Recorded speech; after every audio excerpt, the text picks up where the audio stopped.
యోహాను సువార్త 16వ అధ్యాయము 13వ వచనం. ఆయన సత్యస్వరూపి అయిన ఆత్మ వచ్చినప్పుడు మిమ్మును సర్వసత్యములోనికి నడిపించును. ఆయన తనంతటా తానే ఏమియూ బోధింపక వేటిని వినినో వాటిని బోధించి సంభవింపబోవు సంగతులను మీకు తెలియచేయును. ఆయన నా వాటిలోనివి తీసుకొని మీకు తెలియచేయును. మనందరికీ ప్రతిదినం కూడా మనం ఈ లోకంలో నడుస్తూ ఉన్నాము, చలిస్తూ ఉన్నాము, ఉనికి కలిగి ఉన్నామంటే కేవలము దేవుని యొక్క ఉచితమైన కృప. ఆయన కృపతో మనం ముందుకు వెళుతూ ఉన్నాం. మనతో పాటు అన్యులు, విగ్రహారాధికులు, దేవుడిని ఎరగని వారు, దేవుడు తెలియని వాళ్ళు అందరూ కూడా నడుస్తూనే ఉన్నారు. మనకున్నటువంటి ఫెసిలిటీ ఏంటంటే పరిశుద్ధాత్ముడు మనలోనికి వచ్చి మనల్ని సర్వసత్యములోనికి ఆయన నడిపిస్తాడంట. దేవుడు ఏం చెప్తాడో అది ఆయన మనకి తెలియచేస్తాడంట. నా వాటిలోనివి తీసుకుని ఆయన మీకు చెప్పును అనే మాట చూసారు అక్కడ. నా వాటిలోనివి తీసుకుని ఆయన మీకు బోధిస్తాడంట. అంటే దేవుడు డైరెక్ట్గా మనకి ఏం చెప్పాలనుకుంటున్నారు, ఆయన నిన్ను గురించి ఏమి ఆలోచనలు, తలంపులు కలిగి ఉన్నారు, ఆయన నిన్ను ఎలా నడిపించాలని కోరుకుంటున్నారో ఈ విషయాలన్నీ మనకు తెలియచేసేవారు పరిశుద్ధాత్ముడు. ఆయన మనలోనికి రావడానికి దేవుడు పంపించారు, ఆయనని అలౌ చేశారు. ఇప్పుడు ఉన్నటువంటి న్యూ టెస్టిమెంట్ అంటే మనం నూతన నిబంధన భక్తులం మనం అందరం కూడా. ఇదివరకు పాత నిబంధన కాలంలో పరిశుద్ధాత్ముడు వచ్చి వెళ్ళిపోతూ ఉండేవారు. అవసరమైనప్పుడు వచ్చి భక్తులలోనికి అవసరమైన కార్యాలు జరిగించి ఆయన వెళ్ళిపోతూ ఉండేవారు. మనకి బాగా ఉదాహరణ కనిపించాలంటే శాంసన్. ఆయన ఎప్పుడైతే దేవుని ఆత్మ ద్వారా నింపబడతాడో ఆయన శూర కార్యాలు చేసేవాడు. ఏమీ కాకుండా పట్టణపు గవిని తలుపుల్ని ఊడబెరికేసేవాడు. ఏమీ కాకుండా ప్రాకారాలు కూల్చేస్తాడు. ఏమీ కాకుండా సింహాన్ని చీల్చేస్తాడు. ఇవన్నీ కూడా పరిశుద్ధాత్మ శక్తి ద్వారా ఆ యొక్క భక్తులు ఆ దినాలలో చేశారు. ఆత్మ వచ్చినప్పుడు వారి యొక్క దేవుడు ఏం చేయాలనుకుంటున్నాడో అక్కడ ఆ పనులను వారితో చేయిస్తూ ఉండేవారు. ఇప్పుడైతే దేవుని యొక్క ఆత్మ మన లోపల ఉంది. హల్లెలూయా. మన లోపల ఉన్నారు. ఇప్పుడు ఆ ప్రభువు ఏమైతే చెప్పాలనుకుంటున్నారో ఆ విషయాల్ని, దేవుని విషయాలను తీసుకొని మీకు బోధించేవారు పరిశుద్ధాత్మ దేవుడు. ఇప్పుడు సేవకుల ద్వారా నేను మీకు తెలియజేస్తూ ఉంటాను దేవుని సంగతులు. ప్రతి ఆదివార దినాన, ప్రతి శుక్రవార దినాన ఎప్పుడైతే మనం ఒక చిన్న మందగా సమాజంగా గ్యాదర్ అవుతూ ఉంటామో అప్పుడు అన్నీ కూడా నాలోనుంచి కొన్ని మాటలు మీకు వస్తూ ఉంటాయి. అవేంటి అంటే దేవుని యొక్క గైడెన్స్, లేదంటే దేవుని యొక్క తలంపులు. ప్రభు ఏమంటాడంటే నా తలంపులు మీ తలంపుల వంటివి కాదు, నా ఆలోచనలు మీ ఆలోచనల వంటివి అస్సలు కాదు. నా ఆలోచనలు వేరు, మీ ఆలోచనలు వేరు. మీ తలంపుల్లాగా నా తలంపులు ఉండవు. నీవు ఎక్స్పెక్ట్ చేసినట్లు, నీవు ఆలోచించినట్లు నేను ఆలోచించను. నేను డిఫరెంట్గా ఆలోచిస్తాను అంటాడు ఆయన. మరి దేవుని ఆలోచనలను మనం ఎలా గ్రహిస్తాము? దేవుని ఆలోచనలు చెప్పున వెళితే మనకి ఏం జరుగుతుంది? దేవుని ఆలోచనలు కొంచెం టఫ్గా ఉంటాయి. సాతాను వచ్చి వాడి ఆలోచనలను కూడా మనకు తెలియచేస్తూ ఉంటాడు. దీనికి బెస్ట్ ఎగ్జాంపుల్ మనం ఇంకా స్టార్టింగ్ దగ్గరికి వెళ్ళిపోవాలి. ఆదికాండం దగ్గరికి వెళ్ళిపోతే ఆదాము అవ్వ ఉన్నారు. దేవుడు ఒక ఆలోచన చెప్తాడు వాళ్ళకి, మీరు ఇదంతా ఏలండి, ఇవన్నీ తినండి, ఈ విధంగా సేద్యం చేయండి, ఈ విధంగా మీరు ఈ తోటకి కావలి వారుగా ఉండండి, మరి సేద్యపరుచుకోండి, వాటి మీద అధికారము కలిగి మీరు ఉండండి. ఓకే, ఇవన్నీ కూడా ఆయన ఆలోచన. ఆయన ఆలోచనలో ఈ పండు తినకండి అని చెప్పాడు ఆయన తలంపు. అయితే ఈ లోపల సాతాను వచ్చి ఈ పండు ఎందుకు తినొద్దన్నాడు దేవుడు? ఒక ఆలోచన ఇస్తుంది. ఈ పండు నువ్వు తిన్నప్పుడు నీవు దేవతల్లాగా మారిపోతావు, నీవు చాలా జ్ఞానంతో నింపబడిపోతావు, ఈ పండు నువ్వు తింటే బాగుంటుందని ఒక ఆలోచన సాతానుడు ఇచ్చాడు. అవునా, నేను అది తింటే చాలా బాగుంటుందా, నేను మారిపోతానా, నేను దేవతలా అయిపోతానా, నేను చాలా అంటే దేవుడి కంటే మంచిగా అయిపోతానా అనే ఆలోచన ఇచ్చినప్పుడు ఈ రెండు ఆలోచనలో ఏది బాగుంది? రెండోదే బాగుంది. ఇక్కడ మనం కూర్చున్నప్పుడు కూడా సాతానుడు చాలా ఆలోచనలు మనకిస్తూ ఉంటాడు. ఆ ఆలోచన కూడా చాలా బాగుంటాయి. ఆలోచనలన్నీ అంటే వినడానికి బాగుంటాయి, అనుసరించడానికి బాగుంటాయి, చేయడానికి కూడా బాగుంటాయి. కానీ దాని అంతము మాత్రము భయంకరంగా ఉంటుందన్నమాట. అంతాన్ని ఆలోచించకుండా ఇప్పుడు చాలా బాగున్నాయి కదా ఈ ఆలోచనలు అని వాడి ఆలోచన చెప్పున మనం ముందుకు వెళ్ళిపోతే చాలా ఘోర ప్రమాదములో మనం చిక్కుకుపోతాం. అందుకనే దేవుడు ఏం చేస్తున్నాడంటే ఆయన ఆత్మను మనలోనికి ఆయన పంపిస్తున్నారు. ఆయన సత్యస్వరూపి అయినటువంటి ఆత్మ. ఆయన వచ్చినప్పుడు మీరు ఎలా వెళ్ళాలి, ఎలా వెళ్ళకూడదు, ఎక్కడికి వెళ్ళాలి, ఎక్కడికి వెళ్ళకూడదు, ఎలా ఆలోచించాలి, ఎలా ఆలోచించకూడదు అనే విషయాల్ని నేను మీకు తెలియచేస్తాను అంటున్నాడు ఆయన. హల్లెలూయా. ఎంత గొప్ప భాగ్యం దేవుడు మనకిస్తే మరి మనం పరిశుద్ధాత్మను పొందుకున్నామా? పరిశుద్ధాత్ముడు మనలో ఉన్నాడా?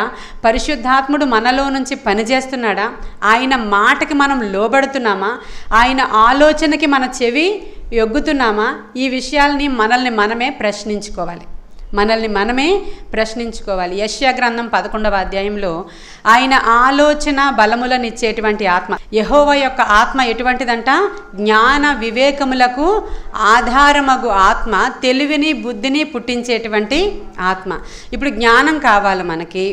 కృపావరాలు కొరింథీయులకు రాసిన పత్రిక 12వ అధ్యాయంలో పౌలు భక్తుడు అంటాడు, పరిశుద్ధాత్ముడు మీలోనికి వచ్చినప్పుడు, మీ మీదకి వచ్చినప్పుడు కృపావరాలను మీరు పొందుకుంటారు. ఎందుకంటే పరిశుద్ధాత్ముని యొక్క లక్షణాలు అన్నమాట అవన్నీ కూడా.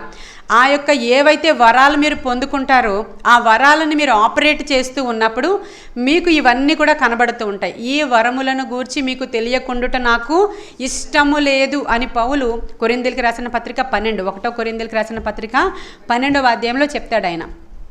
ఈ వరముల గురించి తెలియకుండుట నాకు ఇష్టం లేదు. అవి ఏంటి అంటే బుద్ధి జ్ఞానము ఇచ్చేటువంటి కృపావరం. అది అంటే బుద్ధి వాక్యము, జ్ఞాన వాక్యము అని రాయబడి ఉంటుంది దాంట్లో. ఇవి మనకెందుకు? బుద్ధి వాక్యము అంటే ఏంటి? బుద్ధి అంటే దాన్ని ఇంగ్లీష్లో విజ్డమ్ అంటారు, జ్ఞానము అంటే నాలెడ్జ్ అంటారు దాన్ని. మీకు అర్థమవుతుందా? బుద్ధి వాక్యం ఇవన్నీ కూడా యేసుక్రీస్తు ప్రభు వారిలో ఆపరేట్ అవ్వడం మనం చూస్తూ ఉంటాం. బుద్ధి వాక్యము అంటే యేసుక్రీస్తు ప్రభువారు ఒకసారి సమరయ స్త్రీ దగ్గరికి వెళ్తారు.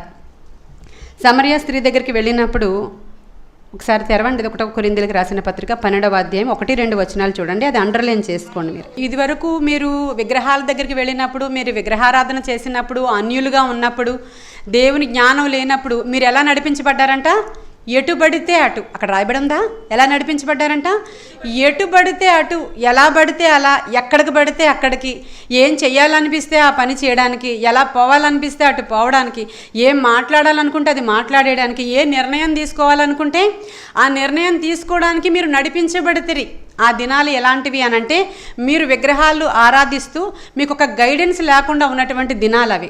కాబట్టి మీరు ఎటుబడితే అటు నడిపించబడ్డారు. ఇప్పుడైతే పరిశుద్ధాత్ముడిని మీకు నేను ఏర్పాటు చేసి నా ఆత్మను మీలోనికి నేను పంపించాను కాబట్టి ఆయన మీకు బుద్ధి జ్ఞానాలని కలిగిస్తాడు. జ్ఞాన వివేచనలకు ఆధారమగు ఆత్మ ఆయన ఎటు వెళ్ళాలి, ఎలా వెళ్ళాలో ఆయన మీకు బయలుపరుస్తాడు. ఈ బుద్ధివాక్యం గురించి నేను చెప్తున్నాను. ఒకసారి యేసుక్రీస్తు ప్రభువారు ఒక చోట ఉన్నప్పుడు నతనయేలు అనేటువంటి ఒక వ్యక్తిని తీసుకొస్తారు ప్రభు దగ్గరికి. ఆయన ఏమంటాడంటే, నీవు అంజూరపు చెట్టు కింద ఉన్నప్పుడే నీ గురించి నాకు తెలుసు, నీవు నతనయేలువు కదా అని ఆయన ఇతని గురించి మాట్లాడినప్పుడు అక్కడ ఉన్న వాళ్ళందరూ షాక్ అవుతారు. ఇప్పుడే కదా మనం తీసుకొచ్చాము ఇతన్ని, పొద్దున్నుంచి ప్రభు ఇక్కడే ఉన్నారు కదా, ఆయన 11 గంటలకు అక్కడ కూర్చోవడం ఎలా చూశారు అని వాళ్ళందరూ కూడా షాక్ అవుతారు. ఆ తర్వాత సమరయ స్త్రీ దగ్గర మనం చూస్తాం. ఆ బావి దగ్గర నీళ్లు చేదుకోవడానికి ఆ స్త్రీ వస్తే ఆవిని గూర్చినటువంటి కంప్లీట్ ఇన్ఫర్మేషన్ ప్రభు ఇచ్చేస్తూ ఉంటాడు. అవును, నువ్వు చేసుకున్నవాడు నీ పెనిమిటి కాదు, నువ్వు ఇంతకుముందు ఇటువంటి 4 పురుషులను కలిగి ఉన్నావు, నువ్వు ఇటువంటి స్త్రీవి అని ఆవిడ గురించి కూడా ఆయన అక్కడ చెప్పేస్తూ ఉంటాడు. దాన్ని ఏమంటారంటే బుద్ధి వాక్యము అంటారు. ఏమంటారండి దాన్ని? నాలెడ్జ్. దేని గురించి నా నాలెడ్జ్ అంటే ఎదుటి వ్యక్తిని చూసినప్పుడు, సొసైటీలో నువ్వు ఉన్నప్పుడు, నీ ఆఫీసులో నువ్వు ఉన్నప్పుడు, నువ్వు చదువుకుంటున్నప్పుడు ఏది మంచి ఏది చెడు, నువ్వు ఎవరు ఎటువంటి వారో కూడా దేవుడు తెలియజేసేటువంటి నాలెడ్జ్ అది. అదొక కృపావరం అండి. అది నేను ఇక అది ఇస్తాను అంటున్నా మనం అసలు దాని గురించి ఏ సంబంధమో లేకుండా పరిశుద్ధాత్మని మనము రిసీవ్ చేసుకోకుండా, ఆయన్ని మనలో నుంచి ఆపరేట్ అవ్వనీయకుండా, మనము పూర్వం ఎలా అయితే మూగ విగ్రహాల దగ్గరికి పోయినప్పుడు ఎలా బ్రతుకుతున్నామో ఆ విధంగానే ఎటుబడితే అటు మనము నడిపించబడి వెళ్ళిపోతున్నామంట. మన గురించి మనం తెలుసుకున్నప్పుడు ఎంత గొప్ప తలాంతులు దేవుడు మనకి అనుగ్రహించాడో మనము గ్రహించి అవి రిసీవ్ చేసుకోవడానికి ప్రయత్నం చేయాలి. అదేం పెద్ద కష్టమైనటువంటి పనులేమి కూడా కాదు. దేవుడు ఎంత నాలెడ్జ్ మనకి ఇస్తున్నాడో చూడండి. తర్వాతది ఏంటి? విజ్డమ్. అది జ్ఞానం. అది ఏ సమయంలో ఎలా మాట్లాడాలో అవసరమైనటువంటి జ్ఞానం. ఇప్పుడు మన యొక్క పని ఏంటంటే మనల్ని ఎందుకు దేవుడు రక్షించుకున్నారంటే బూది గంతముల వరకు మనం ఆయనకి సాక్షులమై ఉండాలి. మనల్ని చూసినప్పుడు అనేక మంది అన్య జనాంగము వీరు దేవుడు గొప్పవారు, వీడి దేవుడు చాలా శక్తిమంతుడు, వీళ్ళ దేవుడు వీళ్ళని రక్షణ ఇచ్చి ఆయన సత్య మార్గంలో నడిపిస్తున్నాడు, వీరు నిత్య జీవానికి వారసులు అని మనల్ని చూసినప్పుడు వాళ్ళు గ్రహించాలి. మనం మాట్లాడినప్పుడు ప్రభు ఏమంటాడంటే మీ మాటలు ఉప్పు వేసినట్లు ఉండాలి అంటాడు ఆయన. ఉప్పు వేసినట్లు ఉండాలి. మీరు ఆఫీస్లో ఉన్నా, స్కూల్లో ఉన్నా, కాలేజీలో ఉన్నా, రోడ్డు మీద ఉన్నా, ఎక్కడున్నా మీ కొలీగ్స్తో మాట్లాడుతున్నా మీరు ఒక్క మాట మాట్లాడారంటే అబ్బా ఏంటి ఎంత టేస్ట్గా ఉంది అనిపించాలన్నమాట. మనకి మనమే తెచ్చుకొని మంచి మంచి పదాలు పెట్టుకుని కల్పన కథలు పెట్టుకుని చెప్తే ఆ టేస్ట్ రాదు. ఒక చిన్నది రుచి చూసిన తర్వాత చాలా టేస్టీగా ఉంటే మనం ఎలా తింటామో అలా మన మాటల్ని వాళ్ళు ఆస్వాదించాలి. మన మాటలు అలా ఉండాలి. అంటే మనల్ని ఆ విధంగా దేవుడు ఏమంటున్నాడంటే మీ మాటలు ఉప్పు వేసినట్లు ఉండాలి, మీరు లోకానికి వెలుగుగా ఉండాలి, మీరు లోకానికి ఉప్పుగా ఉండాలి, మీరు లోకానికి అందుకని మనల్ని ఏర్పాటు చేసుకున్నాడంట. మరి మన మాటలు అలా ఉన్నాయో లేవో మనకే తెలుసు. మనం ఎవరితోనైనా మాట్లాడుతున్నప్పుడు మనం కోల్పోతూ ఉంటాం. అనేక సందర్భాలలో మనలో ఉన్న ఉప్పు సారాన్ని కోల్పోతూ వ్యర్థమైన మాటలు మాట్లాడుట ద్వారా ఆయన పెట్టినటువంటి ఆ మాధుర్యాన్ని మనం కోల్పోతూ ఉంటాం. సరే, ఇప్పుడు ఈ మాటల గురించి ఎందుకు చెప్తున్నానంటే మనల్ని ఎలా తయారు చేశాడు దేవుడు అని చెప్తున్నాను. ఎందుకు తయారు చేశాడు? బూది గంతముల వరకు ఆయనకి సాక్షులుగా ఉండాలని, ఆయన నామాన్ని ప్రకటించాలని, అనేకులను ఆయన తట్టు త్రిప్పాలని. మిమ్మల్ని అందరినీ కూడా ఎలా చేసుకున్నారంట? ఆయన శిష్యులుగా చేసుకున్నారంట. హల్లెలూయా. మీరందరినీ కూడా మనందరినీ కూడా దేవుడు శిష్యులుగా చేసుకున్నాడంట. మిమ్మల్ని నేను దాసులని పిలవక నేను నా స్నేహితులని పిలుస్తున్నా, మిమ్మల్ని అందరినీ శిష్యులుగా నేను తయారు చేసుకున్నాను. ఇప్పుడు ఈ శిష్యులకి మనకేం కావాలి? ఇప్పుడు వివేచన, జ్ఞానం కావాలి. అంటే నాలెడ్జ్ కావాలి, విజ్డమ్ కావాలి మనకి. ఈ జ్ఞాన వాక్యము, బుద్ధి జ్ఞాన సర్వసంపదలు ఆయన దగ్గర ఉన్నాయి. ఇప్పుడు ఈ జ్ఞానం మనకి ఏం చేస్తుందంటే ఏ విధంగా మాట్లాడాలో నేర్పిస్తుందంట. ఈ జ్ఞానం ఏ విధంగా అప్రోచ్ అవ్వాలి, ఏ విధంగా మాట్లాడాలో నేర్పిస్తుందంట. ఒకసారి యేసుక్రీస్తు ప్రభు వారిని శోధిస్తూ ఆయన పన్ను కట్టడం గురించి అడుగుతారు. అక్కడ ఈ పన్ను కైసరుకు కట్టడం మంచిదా, కట్టకపోవడం మంచిదా అని అడిగినప్పుడు ఆయన ఒక కాయిన్ తీసుకుని దాని మీద ఉన్నటువంటి బొమ్మను చూపించి ఇది దేవునికి చెల్లించండి, కైసరుకు చెల్లించండి అని జ్ఞానముతో మాట్లాడతాడు ఆయన. ఎఫెసీ పట్టణానికి వెళ్ళినప్పుడు పౌలుని శోధించడానికి, పౌలు అక్కడ సువార్త చెప్పడానికి, పౌలుకి దేవుడిచ్చినటువంటి ఈ నాలెడ్జ్ అనేటువంటి కృపావరంతో మాట్లాడినప్పుడు ఆ సభలో మాట్లాడుతూ ఉంటే పౌలును ఎదిరించి ఎవరు కూడా అక్కడ నిలువబడలేకపోయారంట. ఎందుకంటే ఆయన నాలెడ్జ్ అనే కృపావరంతో అక్కడ మాట్లాడుతున్నాడు. ఇప్పుడు ఈ బుద్ధివాక్యము, జ్ఞానవాక్యము మనకెందుకండి? మనమేమి సేవ చేయడానికి వెళ్ళట్లేదు కదా, మనకు అంత కెపాసిటీ లేదులేండి అని మనం అనుకోవడానికి వీల్లేదు. ఇక్కడ కూర్చున్న మనలో చాలామంది పిల్లలకి ఒక సబ్జెక్ట్లో జ్ఞానం ఉండి ఇంకొక సబ్జెక్ట్లో జ్ఞానము ఉండదు, అవునా? ఇప్పుడు ఇక్కడ కూర్చున్న పిల్లల్లో ఏ సబ్జెక్టు ఎవరికి టఫ్గా అనిపించినా మీరు అసలు బాధపడవలసిన అవసరత లేదు. ఆ నాలెడ్జ్ని, ఆ విజ్డమ్ని ఇచ్చేవారు పరిశుద్ధాత్మ దేవుడు. హల్లెలూయా. ఆ పరిశుద్ధాత్మ దేవుడు ఆ మేడగదిలో వచ్చినప్పుడు మొదటగా ఎక్కడ దిగొచ్చారో చెప్పండి? వారి మీదకి ఎలా వచ్చారు? వారి తలలపైకి. ఎక్కడుంది నాలెడ్జ్? ఎక్కడి నుంచి వస్తుంది? విజ్డమ్ ఎక్కడి నుంచి వస్తుంది? జ్ఞానం ఎక్కడుంది? వారి తలల మీదకి దిగి వచ్చారు ఆయన. హల్లెలూయా. వారి తలల మీదకి దిగి వచ్చారు. నీ ఆఫీస్లో, నీ యొక్క జాబ్లో, నీ యొక్క ఉద్యోగంలో అన్నిటికీ మించి పిల్లలు చదువుకుంటున్నారే, ఈరోజు దీని గురించినటువంటి ఇన్ఫర్మేషన్ మనం తెలుసుకుంటే నీకు ఏ సబ్జెక్ట్లోని వీక్గా ఉండవు నువ్వు. ఎందుకంటే కంప్లీట్ ఇన్ఫర్మేషన్ ఇచ్చేవాడు పరిశుద్ధాత్ముడు. దేనిలో కూడా వీక్గా ఉండాల్సిన అవసరం ఈ రోజుల్లో మనకి లేదు. ఆ దినాలు నిజంగానే ఎటు పడితే అటు నడిపించబడ్డాము. మనకి ఏం పడితే అది అటువైపు వెళ్ళిపోయాము. ఏ సబ్జెక్ట్ తీసుకోవాలో మనకు తెలియదు, ఎక్కడికి వెళ్ళాలో మనకు తెలియదు, ఏ ఉద్యోగం చేయాలో మనకి తెలియదు. ఇప్పుడైతే మనకి దేవుడు గైడెన్స్ ఆయన ఇస్తూ ఉన్నాడు. ఆలోచన ఇచ్చేవాడు ఆయన, సమస్తము నడిపించేవాడు ఆయన ఏదైనా చేయ సమర్థుడైన దేవుడు. ఆ నాలెడ్జ్ మనకి ఇస్తాడంట. ఆయన ఇస్తానని వాగ్దానం చేశారు. ఆల్రెడీ ఆయన మనలో నివాసం చేస్తున్నారు. కాకపోతే మనం ప్రతిదినము కూడా పరిశుద్ధాత్మ వరాల కోసం ఆశపడి ఆయన అడగాలి.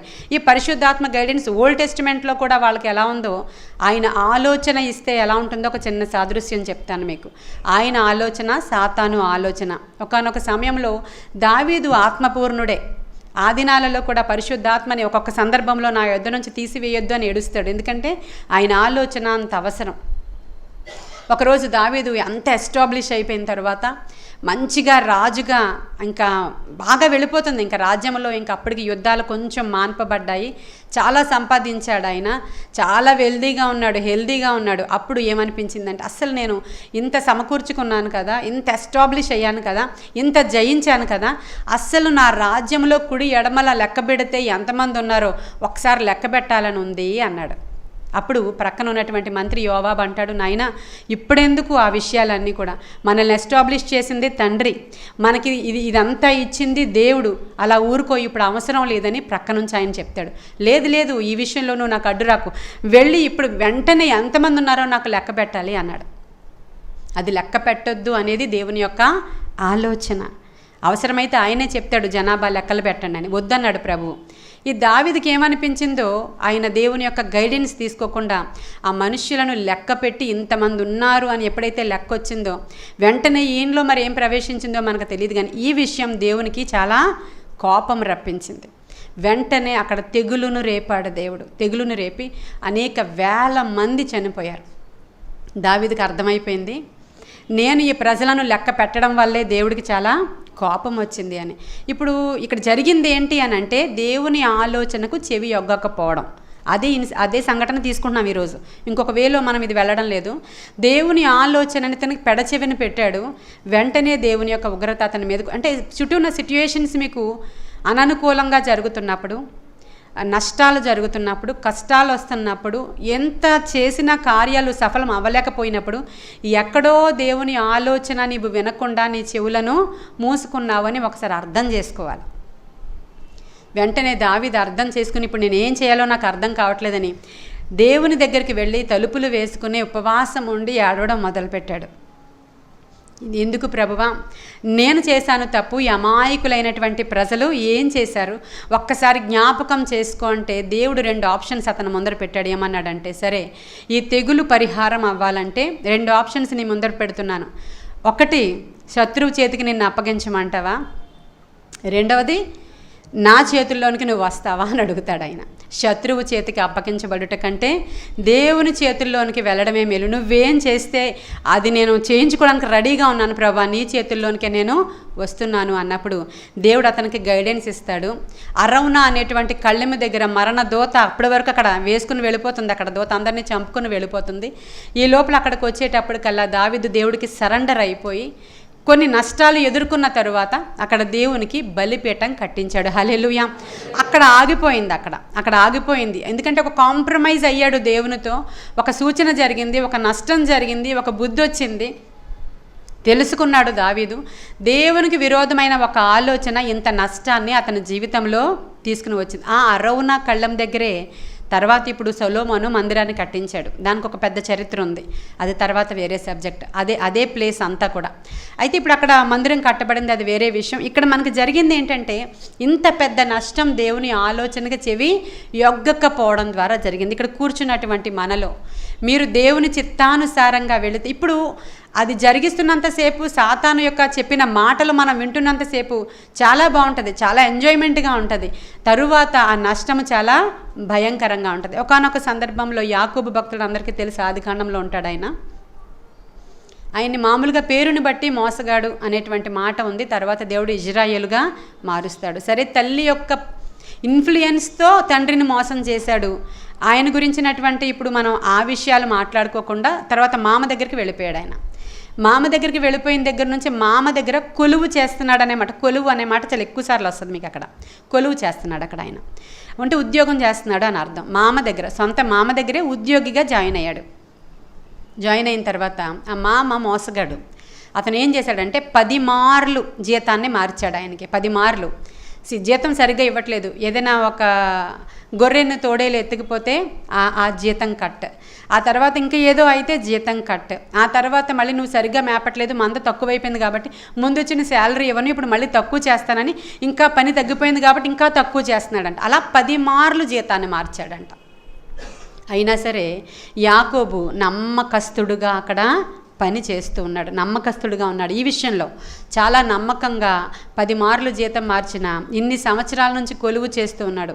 ఒకానొక సందర్భంలో చాలా బాధ అనిపించి, నాయనా నేనేం చేయను, ఇంత బాధగా ఉంది, నేను ఎంత నమ్మకంగా పని చేస్తున్నా సరే నా నమ్మకానికి ఫలితం ఇక్కడ రావట్లేదు సరికదా, ఈ మామ నన్ను మోసం చేస్తున్నాడు అని అతను బాధపడ్డాడు. బాధపడినప్పుడు ఈ లోపల లాబానికి వాళ్ళు ఉన్నటువంటి కొడుకులు ఈ యాకోబు మీద వ్యతిరేకంగా అనేక మాటలు చెప్పారు. అప్పుడు ఈ యొక్క యాకోబుకి చాలా బాధ అనిపించింది. ఇంత నమ్మకంగా నేనున్నా, నా మీద చెడ్డ మాటలు ఈ కొడుకులు తండ్రికి చెప్పారు, మునుపున్నట్లుగా నా మామ యొక్క ముఖము, లాబాను ముఖము ఇప్పుడు లేదు, నన్ను చూసినప్పుడు ముఖం మాడుస్తున్నాడు, నన్ను చూసినప్పుడు ముఖం తిప్పుకుంటున్నాడు, ఇది నాకు చాలా బాధగా ఉందని చెప్పినప్పుడు మొత్తానికి వాళ్ళు మాట్లాడుకుని, అవును నువ్వు చేసిన పనికే నాకు కోపం వచ్చిందని లాబాన్ అన్నాడు. నేనేం చేశాను, 10 మార్లు నువ్వు జీతం మార్చినా నోరు మెదపకుండా ఇంత నమ్మకస్తుడిగా నా దేవుని పేరట నేను ఉన్నాను, నేను వచ్చాకే, నీ ఇంట్లోకి నేను అడుగు పెట్టాకే నా దేవుడు నీకు ఆశీర్వాదం ఇచ్చాడు అనే పదాన్నే ఉపయోగిస్తాడు ఆయన. నేను మీ ఇంటికి వచ్చాకే నా ద్వారా ఆశీర్వాదం నీ ఇంటికి వచ్చింది, అయినా నువ్వు ఈ విధంగా చేశావు అన్నప్పుడు అతను అంటాడు, సరే ఏం చేయమంటావో చెప్పు, ఒక కాంప్రమైజ్ అవుదాము, ఒక మాటకు వచ్చేద్దాం ఇద్దరం అన్నారు. అనినప్పుడు యాకోబు ఏమంటాడంటే, సరే ఈ మందలు నేను మేపిన తర్వాతే ఇంత విస్తారంగా అయ్యాయి, నేను ఇంత పని చేశాను, ఇప్పుడు నాకొక టైం ఇవ్వు అని అడుగుతున్నాడు ఆయన. అప్పుడు ఈయన పడుకున్నాడు, ఎవరు, యాకోబు. పడుకున్నప్పుడు దేవుడు వచ్చి ఒక ఆలోచన చెప్తున్నాడు. హల్లెలూయా. ఈరోజు దేవుని ఆలోచన కదా, పరిశుద్ధాత్ముడు మనకిచ్చేటువంటి నాలెడ్జ్, పరిశుద్ధాత్ముడు మనల్ని నడిపించే విధానం చాలా గొప్పగా ఉంటుంది. సొంత ఆలోచన చేసి, ఇక్కడ అస్సలు బాగలేదు, నువ్వు ఇలాంటి వాడవు, నువ్వు అలాంటి వాడవు, నీ దగ్గరే ఉంచుకో అని పోలేదు అతను.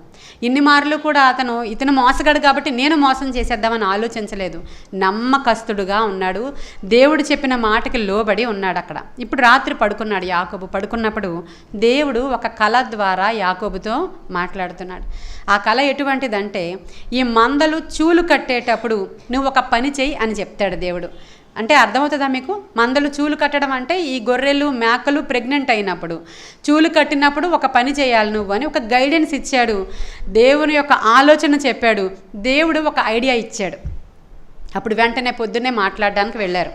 అప్పుడు లాబానుతో చెప్తున్నాడు, సరే నీ మందలు నా మందలు సపరేట్ చేద్దాము, ఇప్పటి నుంచి ఈ మందల్లో ఏవైతే ప్లెయిన్గా ఉన్నాయో ఆ మేకలు ఆ గొర్రెలు అవన్నీ కూడా నువ్వు తీసేసుకో, ఏవైతే మచ్చలు పొడలుగా ఉంటాయో ఇక మీదట పుట్టినవన్నీ కూడా అవి నావి అని చెప్పాడు ఆయన. అలాగా, బలహీనంగా ఉన్నవి, మచ్చలు ఉన్నవి, పొడలున్నవి నీవు తీసుకుంటావా, ప్లెయిన్గా ఉన్నవి నావా, అయితే ఇప్పుడే సపరేట్ చేసేద్దామని సపరేట్ చేశారు. ఇప్పుడు మేపు ఏవైతే చూలు కడతాయో ఈ మందలన్నిటిలో కూడా అప్పుడు పొడలు గల మచ్చలు గల ఈ యొక్క గొర్రెలు మేకలు యాకోబు అవుతాయి అన్నమాట, ప్లెయిన్గా ఉన్నవి లాబాను అవుతాయి అన్నమాట. కానీ అక్కడ మీరు చూసినప్పుడు ఆ సిచ్యుయేషన్లో అన్నీ కూడా ఎక్కువగా ప్లెయిన్గా ఉన్న గొర్రెలే ఉన్నాయి అక్కడ. ఇప్పుడు దేవుడు ఒక ఆలోచనని యాకోబుకి ఇచ్చాడు. దేవుని ఆలోచన వినండి, మీరు ఇంటికి వెళ్ళిన తర్వాత ఆదికాండము 30వ అధ్యాయం చదువుకోండి. ఇప్పుడు మచ్చలు చారలు పొడలు గల గొర్రెలు పుట్టాలి, జాగ్రత్తగా వినండి. అవి పుట్టాలి అంటే ఏం చెయ్యాలో ఎవరు చెప్పారు ఆలోచన? దేవుడే చెప్పాడు. ఆ కార్యం ఇలా జరగాలంటే ఏం చేయాలో దేవుడే ఆయన ఆత్మ ద్వారా గైడ్ చేశారండి. ఆయన కలల ద్వారా మాట్లాడే దేవుడు, దర్శనాల ద్వారా మాట్లాడే దేవుడు, సేవకుల ద్వారా మాట్లాడే దేవుడు, వాక్యము ద్వారా మాట్లాడే దేవుడు ఆయన కలల ద్వారా మాట్లాడి ఏమని చూపించాడంటే, ఇవి చూలు కట్టాయి, ఇప్పుడు ఇవన్నీ చూలు కడుతూ ఉన్నాయి, ఇప్పుడు అవన్నీ చూలు కడతాయి. ఆ టైం అయ్యేటప్పటికి వీటన్నిటినీ ఒక నీటి దగ్గర తీసుకెళ్ళాడు యాకోబు. నీళ్ళ దగ్గర తీసుకెళ్ళినప్పుడు ఆ ఇజ్రాయెల్ కంట్రీలో ఒక చెట్లు ఉన్నాయి, దాని పేరు ఏం పేరు? చినారు జింగిసాలు. దాని పేరు ఏం పేరు? జింగిపాల జింగిసాల సా ఉంది అక్కడ, చీనారు జింగిసాలు. బాగుందా పేరు? అందరూ చెప్పండి. ఆ పేరు బాగుంది కదా అని. అయితే చీనారు జింగిసాలు అనే చెట్టు మన కంట్రీలో తుమ్మ చెట్లు ఉంటాయి, ఐడియా ఉందా? మనకి చిన్నప్పుడు అంతా చూసామా, రాజుగారు చూసామా? తుమ్మ చెట్లు ఉంటాయి కదా, తుమ్మ కర్రలు నరికినప్పుడు ఆ తుమ్మ చెట్టు పైన తొక్కేలా చెక్కితే అక్కడక్కడ చెక్కండి, ఒకసారి గుర్తు తీసుకోండి, అక్కడక్కడ చెక్కాలి, మధ్యలో అంతా నల్లగా ఉంటుంది, చెక్కిన చోట తెల్లగా ఉంటుంది కదా, అలాంటి చువ్వలు అన్నమాట అవి, అలాంటి కర్రలు, అలాంటి చెట్లు అనమాట అవి. ఆ చీనారు జింగిసాలు అనే పుల్లల్ని కర్రలను తీసుకొచ్చాడు ఆయన, తీసుకొచ్చి చెక్కాడు అక్కడక్కడ. అప్పుడు ఎలా ఉంది అది? నల్లగా తెల్లగా ఉందా? చారలుగా పొడలుగా ఉందా? ఇవి తీసుకొచ్చి ఇవి ఎప్పుడైతే చూలు కడుతున్నాయో ఆ నీళ్లల్లో ఇవి పెట్టాడు. ఇప్పుడు ఇవి నీళ్లు తాగుతూ దేన్ని చూస్తున్నాయి? ఆ కర్రల్ని, ఆ చువ్వల్ని, ఆ చీనారు జింగిసాలు కర్రల్ని చూస్తున్నాయి. అది చూసినప్పుడు అది చూస్తూ నీళ్లు తాగుతూ ఉన్నాయి. ఆ పొట్ట లోపల మచ్చలు పొడలు గల ఆ పిల్లలు తయారవుతున్నాయి. హల్లెలూయా. ఈ రోజుల్లో కూడా డాక్టర్స్ చెప్తారు కదా, మీకు ఐడియా ఉందా? ఎవరైనా ప్రెగ్నెంట్ అయినప్పుడు మంచి మంచి వాటిని చూస్తూ ఉండండి. హెల్దీ బేబీస్ బొమ్మల్ని ఇంట్లో అంటించుకోండి. ఆ పిల్లల్ని చూస్తూ ఉండండి, ఆ చెట్లను చూస్తూ ఉండండి, మంచి మంచి సీనరీస్ చూడండి, ప్లెజెంట్గా ఉండండి, ప్లెయిన్గా ఉండండి, గొడవలు పెట్టుకోవద్దు, మంచి మ్యూజిక్ వినండి, ఆరాధన చేసుకోండి. అవునా? అవునా? ఇవన్నీ చెప్తూ ఉంటారు. ఎందుకని? డాక్టర్స్ సైంటిఫిక్గా చెప్తున్నారే. ఆ రోజే ప్రభువు చెప్పాడు, నువ్వు ప్రెగ్నెంట్ అయితే దేని వైపు చూడాలో, హల్లెలూయా, ఎక్కడుండాలో, ఏ విధంగా ఉండాలో.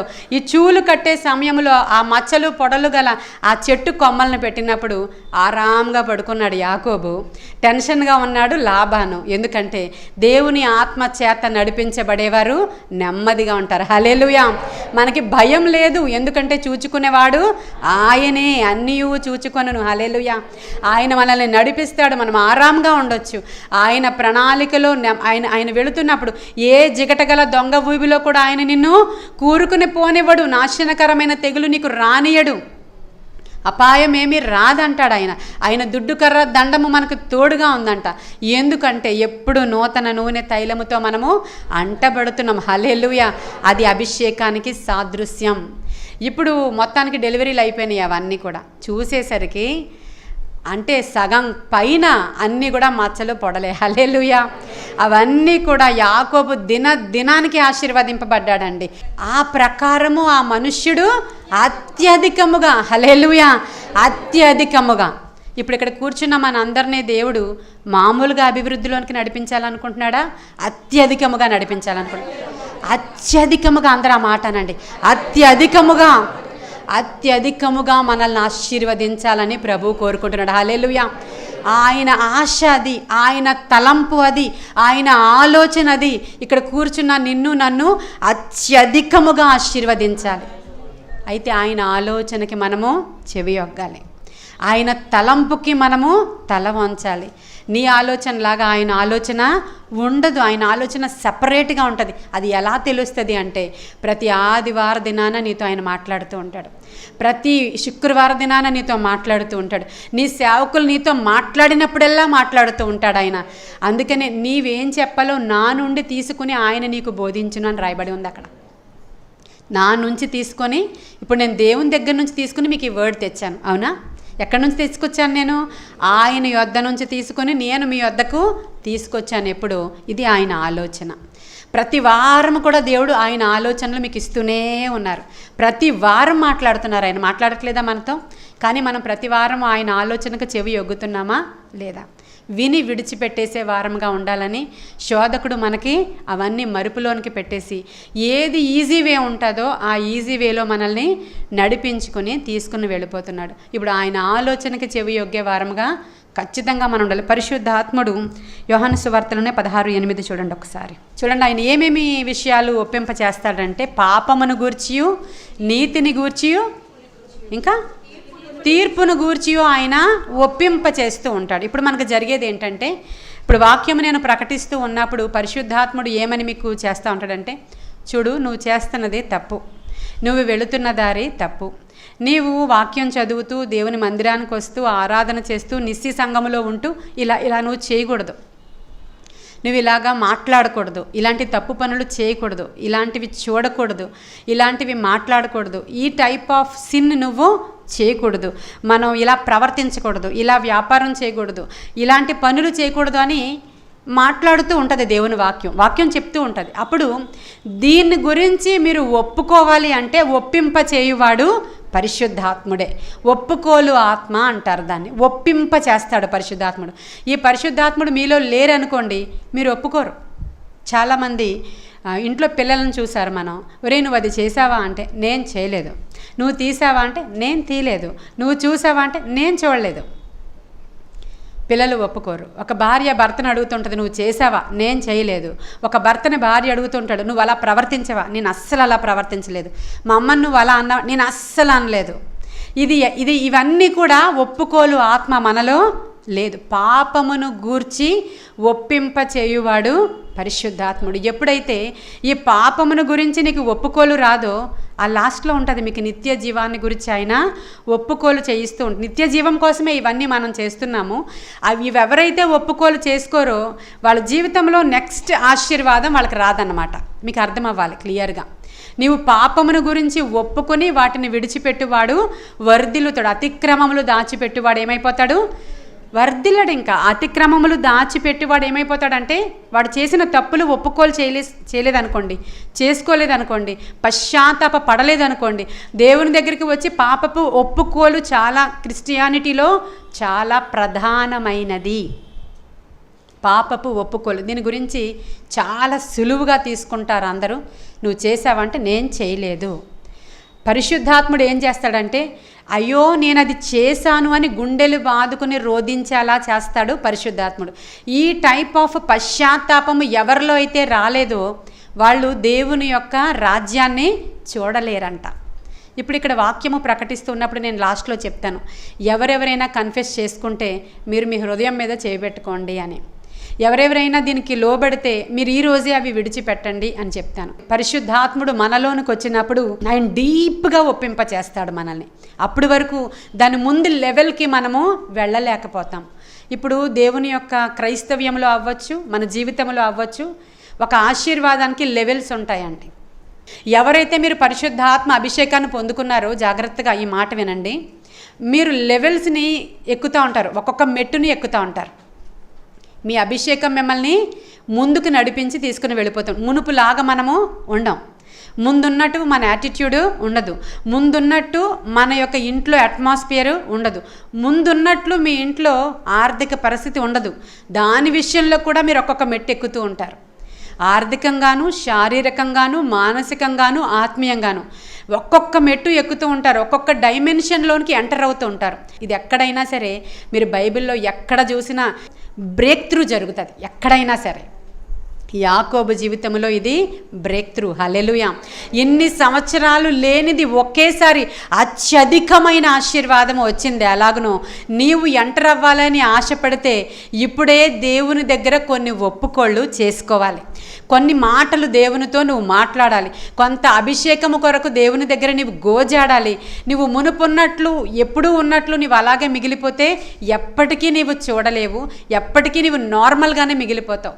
అదే దేవునితో నీవు జర్నీ చేస్తూ వెళితే అప్పుడు ఈ యాకోబు అన్ని విషయాలు 30వ అధ్యాయం దాటిన తర్వాత వాళ్ళ భార్యలను పిలుస్తాడు. దాసదాసీలు, భార్యలు, ఆశీర్వాదం, మందలు, పనివారిని సంపాదించాడు.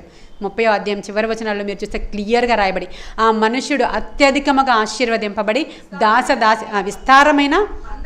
విస్తారమైన మందలు. హల్లెలూయా. విస్తారమైన మందలు ఇస్తాడంట మనకి దేవుడు. విస్తారమైన ఆశీర్వాదం ఇస్తాడంట దేవుడు. మనం నమ్మకస్తులుగా ఉంటే ఖచ్చితంగా ఆయన దీవిస్తాడు. ఇంత మాత్రమే సరిపోదు, కానీ పరిశుద్ధాత్మ అభిషేకము చాలా ప్రాముఖ్యమైనది. ఈరోజు జ్ఞాపకం పెట్టుకోండి. పరిశుద్ధాత్ముడు మనలోనికి రావాలి. ఆయన వచ్చినప్పుడు ఆయన అన్నిటినీ గూర్చి ఒప్పింపజేస్తాడు. సర్వసత్యములోనికి నడిపించి అత్యధికముగా ఆశీర్వదిస్తాడండి. అట్టి ఆశీర్వాదము మనకి, మన సంఘానికి వచ్చునుగాక. ఆమేన్. ఈ పరిశుద్ధ లేఖన భాగము దేవుడు మన వినికిడిలో దీవించునుగాక.